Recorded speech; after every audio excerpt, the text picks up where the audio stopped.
자신은 믿음을 갖고 있다 이렇게 얘기를 하더라고요. 그러니까 목사님 걱정하지 마세요. 믿음이 있으니까 저 걱정하지 교회 안 나가도 돼요. 이렇게 얘기를 한 거예요. 저는 그 말 듣고 굉장히 마음이 아팠어요. 굉장히 오늘날 그 사람들 뭐라 그러죠? 가나안 일명 가나안 성도라 그러잖아요. 안 나가 교회 안 나가는 나는 믿음이 있는데 교회는 안 나가 이런 사람들이 우리 한국에 한 100만 명 정도 있다는 기사를 본 적이 있습니다. 제가 도왔던 양 중에 또 목자가 이렇게 가나안 신도가 됐다. 또 이런 소식을 듣고 또 이런 생각을 하니까 굉장히 마음이 안 편했어요. 굉장히 좀 울적했는데 참 그것을 생각하면서 오늘날 많은 사람들이 신자들이 이렇게 그런 생각 가운데 교회를 안 나오는 신자들이 갈수록 늘어나고 있다고 합니다. 그것이 이제 오늘날 교회의 현실을 보는 것 같아서 굉장히 씁쓸했습니다. 많은 사람들이 믿음만 갖고 있으면 하나님 나라, 하나님께서 얘기하신 참 안식에 들어갈 수 있다. 이런 믿음을 가지고 있습니다. 물론 맞는 생각이죠. 그렇죠? 우리가 믿음으로 구원받는 거잖아요. 믿음으로 참 안식에 들어가기 때문에 믿음만 있으면 됐지 뭐 이렇게 교회 갈 필요가 있고 굳이 막 이렇게 할 필요가 있는가 이런 생각들을 다들 갖고 있는 것 같습니다. 그런데 더 중요한 것은 정말 믿음이 있다면 이 땅에서 어떻게 살아야 되는가 그게 더 중요한 거잖아요. 그죠? 믿음이 있는데 그냥 내 마음대로 산다. 이것은 정말 믿음이 과연 있을까 의심할 수밖에 없는 거 아닙니까? 근데 이제 오늘 본문의 말씀은 믿는 신자들이 어떻게 살아야 할 것인가를 가르쳐주는 말씀입니다. 우리가 지난번 시간에 하나님께서 예비하신 참 안식에 대해서 얘기를 했잖아요. 그 안식에 들어가기 위해서는 그냥 머리로 이해하고 끝난 것이 아니라 자신의 믿음과 결부시켜야지 안식에 들어갈 수 있다. 이렇게 설명해 놓고 나서 자 이제 참 안식을 바라고 살아가는 신자들은 어떤 삶을 살아야 되는가 이제 오늘부터 가르쳐주고 있는 내용입니다. 그래서 오늘 말씀을 통해서 정말 믿는 신자들이 이 땅에서 어떤 삶을 살아야 되는가를 깊이 배우고 참 크리스찬들로 살아가는 저희 모두가 될 수 있기를 기도합니다. 자 그러면 복음을 믿음으로 영접한 사람이라면 이 땅에서 구체적으로 어떤 삶을 살아야겠습니까? 자 첫째로 우리와 함께 계시는 큰 대제사장 예수님을 믿고 신앙 고백을 굳게 붙잡는 삶을 살아야 합니다. 우리 14절을 같이 읽어보겠습니다. 시작. 그러므로 우리에게 큰 대제사장이 계시니 승천하시니 곧 하나님의 아들 예수시라. 우리가 믿는 도리를 굳게 잡을지어다.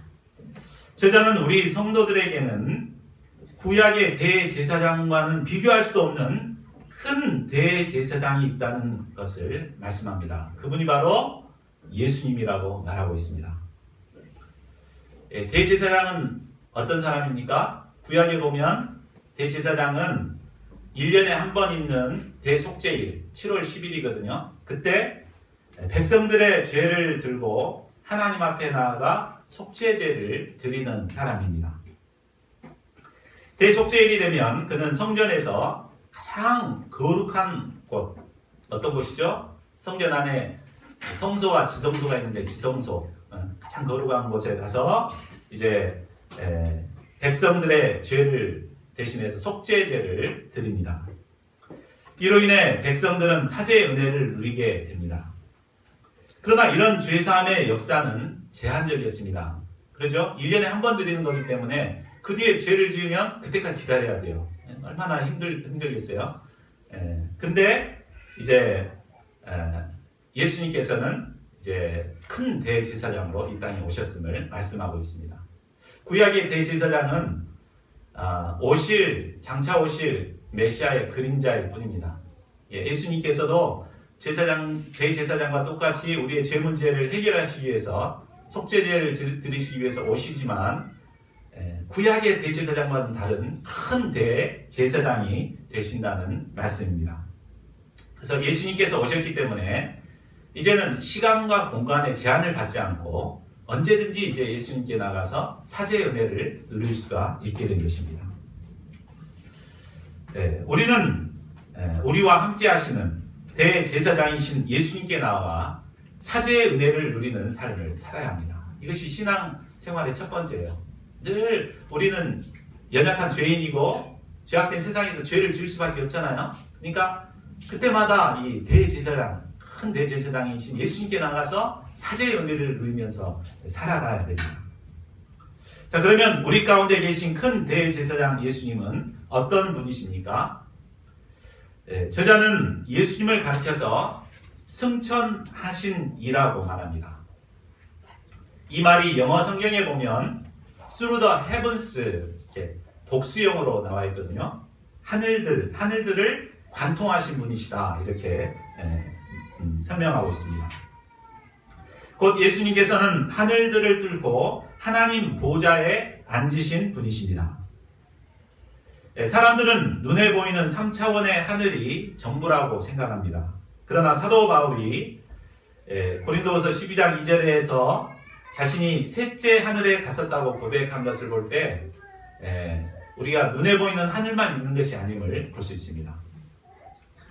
예수님은 3차원의 세계를 벗어나서 하늘들을 관통하여 하나님 보좌 우편에 앉아 계십니다. 때문에 예수님은 우리보다 훨씬 차원 높은 곳에 계시기 때문에 시공간의 제한을 받지 않으십니다. 그래서 우리가 도움이 필요할 때 언제든지 우리를 도와주실 수 있는 분이 되신 것입니다.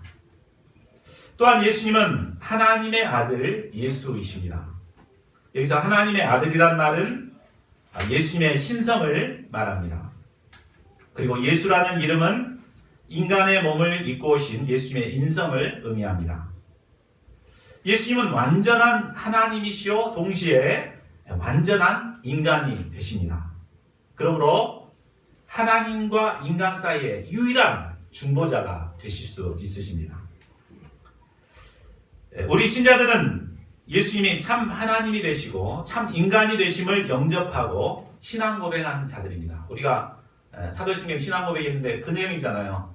예수님은 하나님이시고 또 인간의 몸을 입고 오신 인성을 가지신 분이시다. 이것을 우리가 신앙 고백한 자들입니다. 그러므로 믿음을 가진 자들은 이 신앙 고백을 굳게 붙들고 살아야 합니다. 세상에는 우리를 유혹하는 것들이 참으로 많습니다. 풍요의 시대를 살아가는 이 시대에는 더욱 그러합니다. 많은 신앙인들이 교회를 떠나는 것은 물론 교회를 비판하고 떠나죠. 교회는 이런 것이 잘못됐어. 뭐가 잘못됐어. 목사님이 그래서 잘못됐어. 상처받고 떠나고 이렇게 하지만 근본적으로는 세상이 더 좋기 때문에 그렇죠. 세상이 우리를 유혹하니까 그 핑계로 이렇게 결국은 세상으로 떠나는 것입니다. 우리는 우리와 함께 같이 신앙생활했다가 세상으로 이렇게 떠나는 사람들을 자주 보게 됩니다. 여름 수양회 때 눈물을 흘리며 예수님께 사랑 고백했던 자들도 세상의 유혹 앞에 무릎을 꿇고 믿음의 길을 떠나갑니다. 이런 자들을 볼 때 몹시 마음이 아픕니다. 그러나 아무리 세상 유혹이 강할지라도 우리 신자들은 우리 가운데 계시는 큰 대제사장이신 예수님을 붙들고 우리가 신앙 고백했던 그 신앙을 굳게 붙드는 삶을 살아야 합니다. 그럴 때 흔들리지 않고 믿음의 삶을 끝까지 갈 수가 있는 것입니다. 자, 둘째로 겸손히 자신의 연약함을 인정하고 예수님께 나아가야 합니다. 많은 사람들이 받은 은혜를 굳게 붙들지 못하고 세상 유혹에 쉽게 넘어가는 이유가 무엇입니까? 그것은 근본적으로 연약하기 때문입니다. 연약하기 때문에 조금만 유혹이 와도 쉽게 넘어지게 되고 또 믿음의 결단을 했다가도 쉽게 포기하게 되는 것입니다. 정말 마음으로는 내일 새벽에는 정말 깨어서 새벽 기도를 해야겠다 이렇게 다짐하고 자죠. 근데 아침 되면 그냥 벨이 울려도 그냥 꺼버리고 자는 것이 우리의 연약한 우리들입니다. 혈기왕성한 젊은이들은 정욕에 매우 취약합니다. 그래서 정욕의 유혹을 이기지 못해서 넘어지는 자들이 많습니다. 어떤 사람은 거절하지 못하는 연약함 때문에 원치 않게 죄악된 분위기에 휩쓸려서 끌려다니는 분이 있습니다. 안 가야 되는데 그런 마음이 있으면서도 그냥 분위기에 휩쓸려서 따라갑니다. 그래도 자신이 연약하다는 사실을 아는 사람은 그래도 소망이 있습니다. 나 왜 이리 연약할까? 막 이렇게 알면 괜찮은데 연약하면서도 자신이 연약하다는 걸 모르는 사람들이 문제죠. 그래서 자신이 죄에 끌려다닌다는 사실도 모르고 이제 죄의 소욕에 이끌려 살아가는 자들이 많습니다. 자, 그러면 큰 대제사장이신 예수님을 소유하고 있는 우리 신자들은 이런 자신의 연약함이 드러날 때 어떻게 해야 할까요? 먼저 대제사장이신 예수님께서는 우리의 연약함을 동정하신다는 사실을 알아야 합니다. 15절을 보십시오. 15절도 같이 읽어볼까요? 시작. 우리에게 있는 대제사장은 우리의 연약함을 동정하지 못하실 이가 아니요 모든 일에 우리와 똑같이 시험을 받으신 이로되 죄는 없으시니라. 우리에게 있는 대제사장이신 예수님은 우리의 연약함을 동정하지 못하실 리가 아닙니다.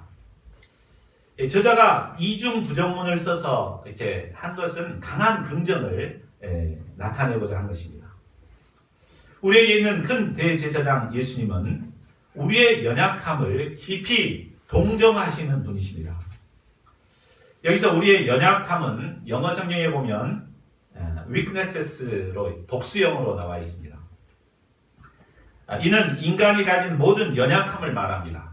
우리 인간이 연약하죠. 육체적으로도 연약하고 또 정신적으로도 연약하고 영적 윤리적으로도 연약합니다. 우리는 자신에게 이러한 연약함이 드러날 때 절망하고 포기하기 쉽습니다. 사도 바울도 자신의 연약함을 발견하고 굉장히 절망했죠. 로마서에 보면은 오라 나는 공고한 사람이로다 이 사망의 몸에서 누가 나를 건져내려 하며 탄식했습니다. 우리는 연약합니다. 그런데 세상은 이 연약함을 동정하지 않습니다. 세상은 승자만을 인정합니다. 연약한 자들은 강한 자들에게 도태되고 결국은 패배자로 전락하게 됩니다. 그러나 예수님은 우리를 동정하십니다. 이 동정하신다는 단어가 헬라어로는 심파네오라고 쓰여 있는데 이 뜻은 함께 고통을 체험하다라는 뜻입니다. 예수님께서는 우리의 연약함을 깊이 이해하실 뿐만 아니라 그 연약함으로 인한 고통을 함께 하고 계십니다. 저희 아파트 단지에 가끔 보면 정신지체 장애아를 가지신 어머님이 계시더라고요. 그래서 가끔 만날 수가 있는데 보면은 그 아이는 막 꽥꽥 소리를 질러 의사 표현 못하니까 꽥꽥 소리를 지르는데 그 엄마는 그 뭘 요구하는지 다 알아듣더라고요. 그래가지고 좀 옆에서 섬세하게 이렇게 챙겨주고 이렇게 데려가는 것을 볼 수가 있는데 바로 예수님께서는 바로 이렇습니다. 이 엄마의 마음과 같이 우리가 정말 연약해가지고 막 할 수 없고 막 이렇게 연약해 있을 때 그 아픔을 깊이 동참하시고 우리의 그 깊은 고통에 동참하셔서 우리를 도와주시는 분이십니다. 예수님께서 이렇게 우리의 연약함을 동정하실 수 있는 것은 바로 우리와 똑같이 시험을 받으셨기 때문입니다. 예수님은 완전한 인간으로 태어나셨기 때문에 우리들이 겪는 모든 괴로움을 똑같이 겪으셨습니다. 40일간을 줄이신 절박함 가운데서 사탄의 시험을 받아보기도 하셨습니다. 육신의 연약함으로 인해 수가성 우물가에서 털썩 탈진해서 주저앉기도 하셨고 광풍이 있는 가운데서도 깊은 잠에 빠지기도 했습니다. 십자가형을 당하시기 전에는 그 공포로 인해 심히 고민하여 죽을 지경에 처해보기도 하셨습니다. 예수님은 인간의 모든 연약함의 고통을 친히 당해보셨기 때문에 우리의 연약함을 깊이 이해하시고 그 고통에 동참하실 수 있으십니다. 그런데 예수님께서 우리와 똑같이 연약한 가운데서 시험을 받았지만 우리와 다른 점은 죄를 짓지 않으셨다는 것입니다. 여기서 죄는 없으시다, 없으시니라 라고 하는 말, 이 없다라는 단어가 헬라어로 코리스라는 부사인데 이것은 앞의 말과 전혀 다르다. 이런 이제 딱 이렇게 구분 지을 때 쓰는 단어라고 합니다.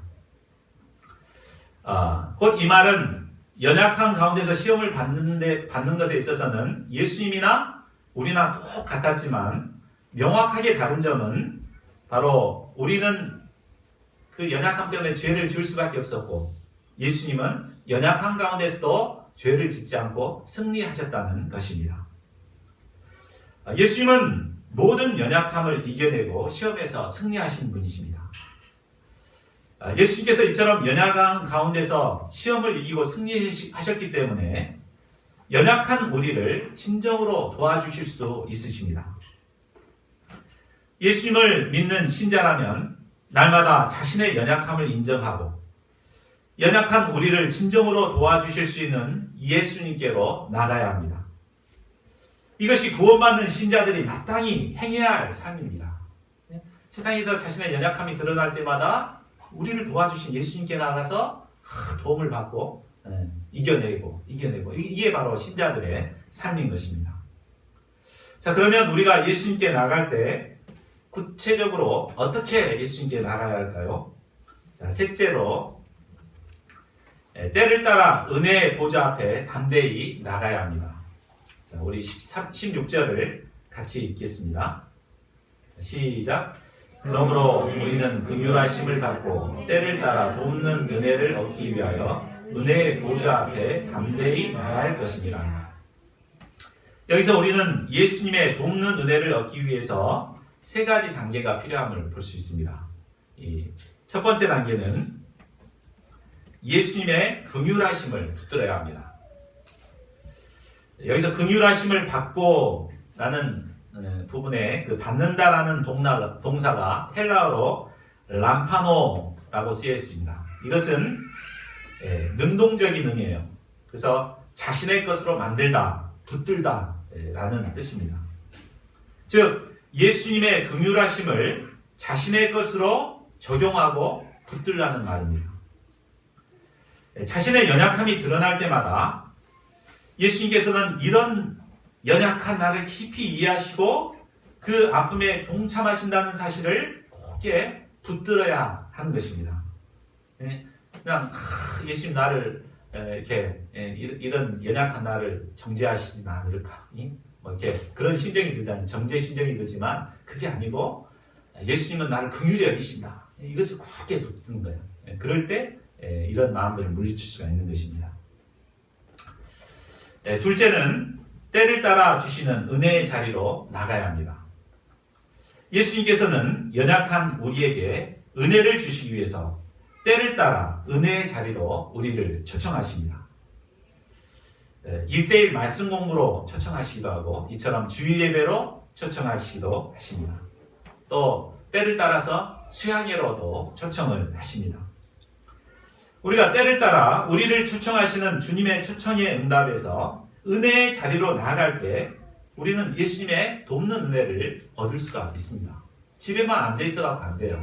은혜의 자리로 나가야 되는 것이죠. 자, 셋째로 은혜의 보좌로 담대히 나가야 합니다. 우리가 모임에만 와 있다고 해서 누구나 은혜 받는 것은 아닙니다. 그죠? 그냥 여기 와 앉아 있다고 해서 다 은혜 받습니까? 안 그렇습니다. 돕는 은혜를 받기 위해서는 우리 자신이 이제 은혜의 보좌로 나아가야 합니다. 구약에서 은혜의 보좌는 바로 언약궤 덮개 위에 있는 속죄소를 말합니다. 언약궤가 있는 그 위에 천사의 그룹 형상이 있죠. 그 위가 바로 이제 속죄소인데 하나님께서는 이곳에서 우리를 만나 주시고 또 속죄의 사역을 이루어 주십니다. 그런데 이곳은 아무나 들어갈 수가 없고 오직 대제사장만이 1년에 한 차례만 들어갈 수 있는 곳이었습니다. 그런데 이제 우리에게는 큰 대제사장 예수님이 계시기 때문에 예수님이 계신 곳은 어디든지 이제 은혜의 보좌가 되는 것입니다. 우리가 아까 배웠듯이 예수님은 하늘을 뚫고 하나님 보좌에 앉아 계시죠. 그렇기 때문에 언제든지 우리를 도우실 수 있는 대제사장이 되십니다. 또 성령을 통해서 우리 안에 내주해 계십니다. 그렇기 때문에 은혜의 보좌는 우리가 언제든지 어디서든지 나갈 수가 있는 곳이 됐어요. 그래서 이 은혜의 보좌로 담대히 나아갈 때 주님이 주시는 도움의 은혜를 누리게 되는 것입니다. 여기서 담대히 나간다는 것은 두려움 없이 믿음으로 나아가는 것을 말합니다. 은혜의 보좌에 나가기 위해서는 담대함이 필요합니다. 우리는 때로 똑같은 죄를 반복해서 짓게 되고 또 염치가 없어서 그냥 연약한 모습으로 나가기 쉽습니다. 참 할 말이 없습니다. 이렇게 그냥 고개 숙이고 나가기 쉽습니다. 이런 나를 정죄하지는 않을까 두려워하며 소심한 모습으로 나가기 쉽습니다. 그러나 이런 자세로는 결코 돕는 은혜를 누릴 수가 없습니다. 연약한 모습 그대로, 있는 모습 그대로 긍휼하심을 붙들고 담대히 나아가야 합니다. 이때 은혜의 보좌로부터 주어지는 풍성한 돕는 은혜를 누릴 수가 있는 것입니다. 우리에게 큰 대제사장 예수님이 계심을 믿는 것, 또 자신의 연약함을 인정하고 때를 따라 은혜의 보좌 앞에 담대히 나가 돕는 은혜를 누리는 것, 이것이 바로 구원을 받는 신자들의 삶의 모습입니다. 저희 모두가 자신의 연약함을 인정하고 때를 따라 큰 대제사장 예수님께서 베푸시는 이 은혜의 보좌 앞에 담대히 나가는 자들이 될 수 있기를 기도합니다. 그래야 예수님께서 주시는 돕는 은혜를 덧입고 연약함을 이기고 승리하는 저희 모두가 될 수 있기를 기도합니다. 자, 이제 저자는 예수님이 어떤 점에서 대제사장이 되시며 구약의 대제사장과 어떤 점에서 다른가를 설명하고자 합니다. 자, 이를 위해서 먼저 구약의 대제사장의 자격 요건을 설명하고 있습니다. 우리 5장 1절을 보십시오. 이 대제사장은 하나님께서 사람 가운데서 택하신 자입니다.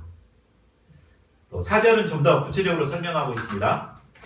오직 아론처럼 하나님의 부르심을 받은 자라야 대제사장이 될 수 있었습니다.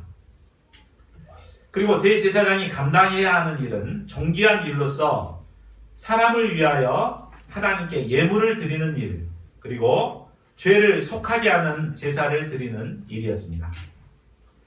사람의 죄 문제를 다루는 일은 영적인 생명을 다루는 일로서 무척 중요하고도 섬세함을 요구하는 일입니다.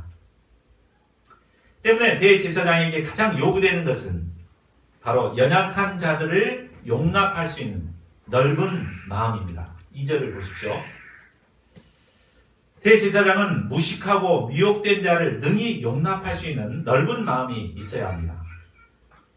만일 자신의 죄를 사함받고자 나온 자들에게 대제사장이 용납하지 않고 책망을 하거나 쫓아 보내버리면 어떻게 되겠습니까? 그 사람은 상처를 받고 이제 얼마나 힘들겠어요. 결국 영적인 생명을 잃어버릴 위험에 처하게 되는 것입니다. 때문에 하나님께서는 아론과 같은 연약한 자들을 세워서 그로 하여금 연약한 자들을 용납하고 잘 섬기도록 하기 위해서 아론을 대제사장으로 세운 것입니다. 아론은 어떤 자입니까? 우리 출애굽기에 보면 아론은 하나님께 쓰임받을 만한 자격이 없는 자예요. 그는 모세가 40일 동안 금식하며 이렇게 하나님 말씀 받으러 갔을 때 뭔 짓을 했어요? 금가락지 다 모아가지고 우상을 만든 장본인입니다. 도저히 하나님께 쓰임받을 수 없는 자였습니다. 그러나 하나님께서는 이런 그를 용서하시고 대제사장의 존귀한 자격을 주셨습니다. 그 이유가 무엇이겠습니까?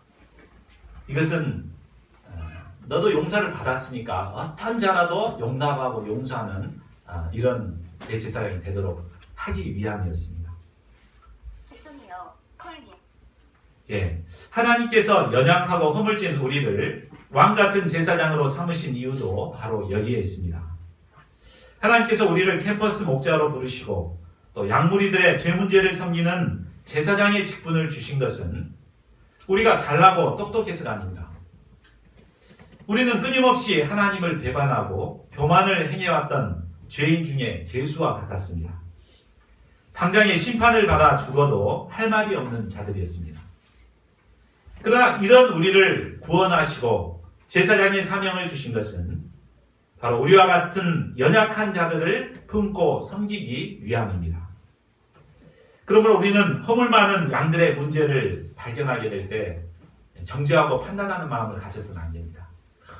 나도 저랬는데 그러면서 참 용납하는 마음, 넓은 마음으로 품고 감당해야 합니다. 자, 그러면 연약에 휩싸여 있는 대제사장이 맡은 사명을 감당하기 위해서 필요한 것이 무엇일까요? 자, 3절을 보십시오.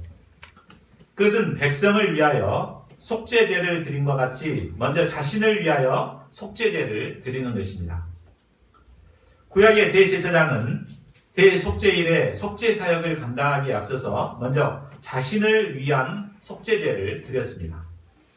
그래야만 거룩한 장소인 지성소에 들어가서 사명을 감당할 수가 있었습니다. 만일 자신을 위한 속죄제를 드리지 않고 그냥 부정한 상태로 들어가게 되면 결국 하나님을 만나자마자 죽게 됩니다. 그러므로 이제 양들의 죄 문제를 돕는 목자일수록 더욱 하나님 앞에서 회개하게 힘써야 하는 것입니다. 그러니까 우리가 양들의 죄 문제를 돕기에 앞서서 대제사장처럼 자신의 죄 문제를 하나님 앞에 발견하고 씻는 속죄제를 먼저 감당하는 것이 중요합니다. 자, 이제 구약의 대제사장 제도를 설명한 저자는 예수님께서 어떤 점에서 큰 대제사장이 되시는가를 설명하고자 합니다. 자, 5절, 6절을 보십시오. 구약의 대제사장과 같이 그리스도께서 대제사장 되심도 스스로 취하신 것이 아닙니다. 오직 하나님께서 친히 대제사장으로 인정하신 것입니다. 하나님께서는 예수님께서 세례를 받고 올라오실 때, 그리고 변화상에서 변화되셨을 때 너는 내 아들이야, 내가 오늘 너를 낳았다, 이렇게 하나님께서 그를 인정하셨습니다. 또한 시편 110편 4절을 통해서 그리스도는 영원한 멜기세덱의 반차를 따르는 대제사장이 될 것도 미리 말씀하셨습니다. 자, 멜기세덱은 창세기 14장에 갑자기 등장하는 인물입니다. 그는 시작도 끝도 기록되어 있지 않습니다. 또한 율법이나 제사 제도가 완성되기 훨씬 이전인 아브라함 때의 사람이었습니다. 그는 왕이면서도 거룩한 대제사장이었습니다. 그리스도는 바로 이런 멜기세덱과 같은 대제사장이 되십니다. 이를 통해 볼 때 예수 그리스도께서는 아론의 후손을 통해 이어져 내려오는 대제사장과는 근본적으로 다르다는 것을 알 수 있습니다. 자, 그렇다면 예수 그리스도께서 구약의 대제사장과 가장 다른 특징이 무엇입니까? 자, 첫째로 예수님은 하나님께 통곡과 눈물로 간구와 소원을 올렸습니다. 구약의 대제사장은 의식과 제도를 통해서 사죄의 역사를 이룹니다. 그러나 예수님께서는 바로 심한 통곡과 눈물과 간구를 통해서 사죄의 역사를 이루셨습니다. 7절을 보십시오. 그는 육체에 계실 때 자기를 죽음에서 능히 구원하실 이에게 심한 통곡과 눈물로 간구와 소원을 올렸고 그의 경건하심으로 말미암아 들으심을 얻었느니라. 이 말씀은 예수님의 겟세마네 기도를 생각나게 합니다.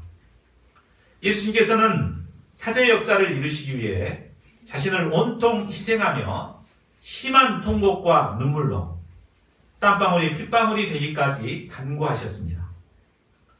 하나님께서는 이 예수님의 진심과 기도를 받으시고 죄인들을 구원하는 역사를 이루셨습니다.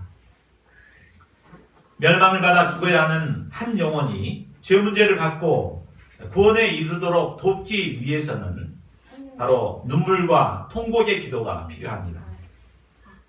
대제사장이 이런 통곡의 기도를 통해 사죄의 역사가 일어나고 구원의 역사가 일어나게 되는 것입니다. 저희 모두가 큰 대제사장 예수님을 본받아 양들의 죄 문제를 돕는 자들이 되기를 기도합니다. 둘째로 예수님은 고난으로 순종함을 배워 온전하게 되셨습니다. 8절을 보십시오. 예수님께서 대제사장으로서 백성들의 죄 문제를 해결하기 위해서 반드시 겪어야만 하는 고난이 있었습니다. 이는 모든 인류의 죄를 대신 대속하여서 십자가에서 고통스럽게 죽는 죽음의 고난이었습니다. 예수님은 하나님의 아들이시지만 죄로 멸망의 길을 가는 모든 사람들을 구원하시기 위해 친히 고난의 길을 순종하여 가셨습니다. 예수님은 받으신 고난으로 순종함을 배워 온전하게 되셨습니다. 이를 통해 멜기세덱의 반차를 따른 대제사장이라 칭함을 받게 되었습니다. 그러면 우리의 큰 대제사장이 되신 예수님께서는 어떤 자에게 구원의 은혜를 베푸십니까? 9절 하반절을 보십시오. 자기에게 순종하는 모든 자에게 영원한 구원의 근원이 되시고, 자, 예수님께서 어떤 자에게 영원한 구원이 되신다고 했습니까? 예, 예수님을 믿는다고 하면서 자기 마음대로 살아가는 그런 사람한테 구원이 되십니까? 아니죠. 바로 자기에게 순종하는 모든 자에게 영원한 구원의 근원이 되십니다. 그래서 믿음 정말 중요한데 순종이 중요합니다. 믿음은 순종으로 나타나게 되는 것입니다. 믿음이 있는데 순종하지 않는다? 이것은 믿음이 없는 거예요. 믿음이 있으면 반드시 예수님께 순종하게 되어 있습니다. 결국 예수님께서는 순종하는 자들에게 영원한 구원을 주시는 것입니다. 그런데 순종이 영원한 구원에 이르는 중요한 것이지만 사실 우리가 예수님께 순종하기란 쉽지가 않습니다. 우리는 예수님께 순종해야 되겠다 마음은 먹잖아요. 그러나 순종이 잘 됩니까? 안 되죠. 순종이 안 되는 이유가 뭐죠? 그것은 순종에는 고난이 따르기 때문입니다. 고난 없이 순종할 수 있다면 누구든지 다 하죠. 근데 순종하려면은 자신의 시간을 희생해야 되고 자신의 몸을 희생해야 되고 이렇게 고난이 따르기 때문에 순종하기가 어려운 것입니다. 이 때문에 사람들은 원치 않게 불순종의 삶을 살게 됩니다. 그렇다면 우리가 어떻게 순종의 사람으로 온전해질 수 있을까요? 그것은 바로 예수님처럼 고난으로 순종함을 배워나갈 때 가능합니다. 어떻게 해야 된다고요? 고난으로 순종함을 배워나가는 것이 중요합니다. 부모님 말씀도 안 듣고 제멋대로 살아가는 한 청년이 순종하는 군인의 삶으로 변화되려면 어떻게 해야 되죠? 훈련소에서 순종의 훈련을 배웁니다. 그죠? 늦게 일어나고 싶은데 아침에 일찍 일어나야 되고 제식 훈련도 받아야 되고 이런 고난과 훈련을 이렇게 받아야지 순종의 사람, 돌격 앞으로 하면은 언제든지 돌격할 수 있는 순종의 사람으로 빚어지는 것이에요. 근데 저절로 순종의 사람이 되는 것은 아닙니다. 이렇게 작은 훈련을 통해서 순종을 배워나갈 때 순종의 사람으로 온전해질 수가 있는 것입니다. 우리가 순종의 사람이 되기 위해서도 실제적인 삶에서 이런 순종의 훈련을 감당해야 됩니다. 자고 싶고 놀고 싶고 쉬고 싶고 이런 마음들이 있지만 이것을 부인하고 순종해서 이렇게 예배 자리에 참석하고 또 1:1 말씀 공부에 참석하고 이렇게 이런 순종을 배워나가야 됩니다. 또 이런 순종을 잘하는 사람들은 좀 더 강도를 높여야 되겠죠. 그래서 소감을 감당하고 또 양을 치고 또 이렇게 피싱하고 제자 훈련하는 이런 훈련들을 감당해 나가야 합니다. 이처럼 실제적인 삶에서 고난을 통해 순종함을 배워나갈 때 우리는 온전한 순종의 사람으로 성장하게 됩니다. 또한 그리할 때 예수님께서는 우리에게 영원한 구원을 허락하여 주십니다. 저희 모두가 순종의 사람들이 되어서 예수님께서 주시는 영원한 구원의 은혜를 누리게 되기를 간절히 기도합니다. 자, 결론을 맺겠습니다. 우리에게는 큰 대제사장이신 예수님께서 계십니다. 이 예수님은 우리의 연약함을 깊이 이해하시고 동정하시는 분이십니다. 우리는 연약하기 때문에 이 예수님의 도우심이 절실히 필요합니다. 그러므로 우리는 자신의 연약함을 인정하고 때를 따라 은혜의 보좌 앞에 담대히 믿음으로 나가야겠습니다. 그래야 우리의 큰 대제사장 예수님의 도우심으로 영원한 구원에 이르는 저희 모두가 될 수 있기를 간절히 기도합니다. 이 시간 함께 기도하는 시간을 갖겠습니다. 우리가 예수님을 믿는다고 하면서 연약